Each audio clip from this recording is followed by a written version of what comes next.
Dr. Rosas, a chiropractor with a very busy practice, 14 clinics, very, very busy practice. You mentioned to me that something happened to you this weekend. A project that you're working on called you away from the convention for a little bit. And when you shared the story with me, I just thought we had to share it with everybody. Can you tell them kind of what happened when you got here on Wednesday and what you did Thursday morning and why you're here now? Yeah.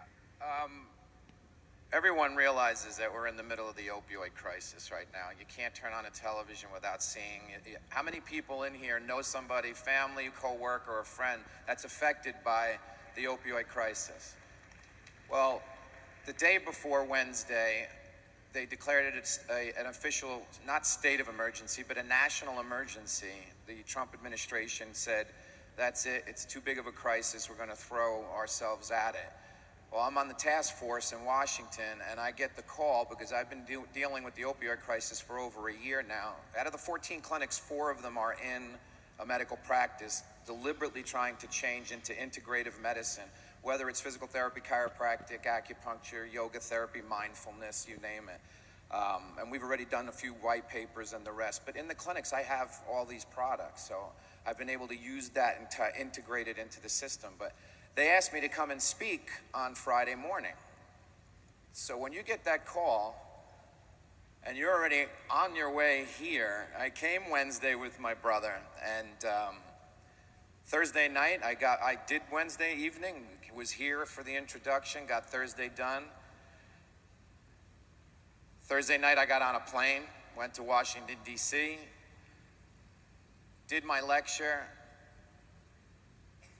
took about 2 to 3 hours, got right back on a plane because I believe in you two. Now, I don't know if it's like commitment or I should be committed because that was an insane trip. And then staying up at 3 in the morning with the rest of you guys almost every night.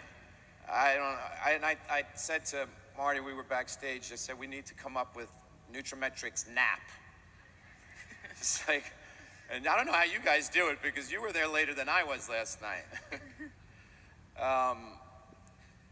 So there's a couple of issues right now with this crisis. You have an initial stage problem where people are going in to a doctor's office for a sprained ankle.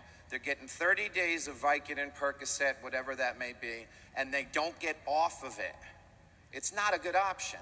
20% of the population are drug addicts, and they'll sniff glue or find a pill. That's not what we're talking about. 20% is what the drugs were made for. Cancer patients, crush injuries, multiple surgeries, people who actually need it because they do help when needed. 60%, the chunk that's in between, are people who are getting placed on these medications that never should have been placed on them. And they're dying. So 80% of the deaths are related to somebody who received a prescription for this medication. 80% of those deaths. We skyrocketed from 1991 when the Follow the Money Trail, the drug company said it's the next vital sign.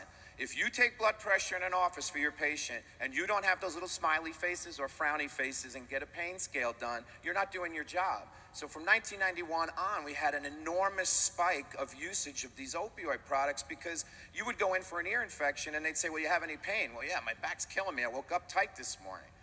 Here, take this medication. 124 people die every single day. We've lost more people this year than in all of Vietnam War. So in the clinic that I'm in, 4 of mine are in medical practices, and all my clinics, I'm using these products to give, we all know, I don't have to go through protocols of what kind of, we have anti-inflammatory, we have stuff that helps with pain, we have the D, we have the omega-3s, and we could talk all day about protocols. We have them. So if they get hurt, I want that soccer player who twisted his ankle to get ibuprofen for inflammation and come to me so I can start treating them and get them on some product. That's problem 1. Problem 2 is now you have these people who are addicted, not by their own fault, and they need to get off of the medication. And doctors are getting handcuffed. I mean, we had this conversation while we were sitting down. Everybody's getting handcuffed because now they're saying you can't write anything. Well, what about these people that have been taking it for 7 years and have not? It's personal for me. It's personal for everybody. My sister-in-law, my brother Peter, who's here, and all three brothers from Sicily. We should open a pizzeria. We're all involved in the business. But she had, a life-threatening accident, crush injury, and she was put on the meds and addicted. And it took my brother a long time to get that process done. And the minute he started putting her on those products, she was like, I don't have to take half of these meds anymore. Now, if that's not personal, that's a big deal. And that's when I started, because that was about a year and a half ago. So in my head, I'm like, I didn't even think of putting this 2 and 2 together. Right. And there's an interesting process with that second pill. I don't want to just eye me to say if I'm talking too much, because I get verbal diarrhea. The secondary piece to this on the addicted piece, you can't say you're going to walk in and knock on a doctor's door and say, take them off the drugs, I have a replacement. That's insanity.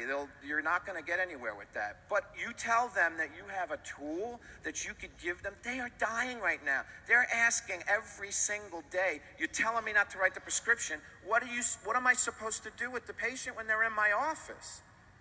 Well, integrative medicine is an alternative, and part of that is the nutritional piece. When I put it through, I do doses in small amounts. Sugar, Cornell University did a study, cocaine, sugar.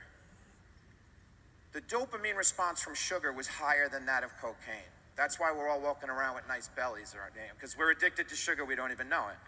But let's flip it around with what we have. Our stuff is, you have to take it. It's something you physically have to take. So a lot of mental illness comes in here where people don't even have pain anymore, but they're so used to taking something that they think they got to take it.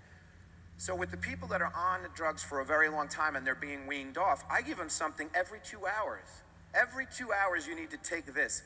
And bromelain, we have the OPC, we have products that we could mix and match. But that little sugar, and it's not a lot of sugar, but that little bit is a softening. It's just a little padding on that problem. Right. And I've seen results. I've seen it. Now, I'm going to go full circle with why I'm having this conversation. Why? You see, I'm passionate about it. It makes me crazy. I'm on a task force for a reason. Now, I want everybody who if you're an NC or a practitioner or not an NC, you better be one. Don't be afraid to knock on the door and talk about this new little tool that you have. It's not a replacement for drugs. It's an assistance to get better. Thank you, guys. Thank you so much.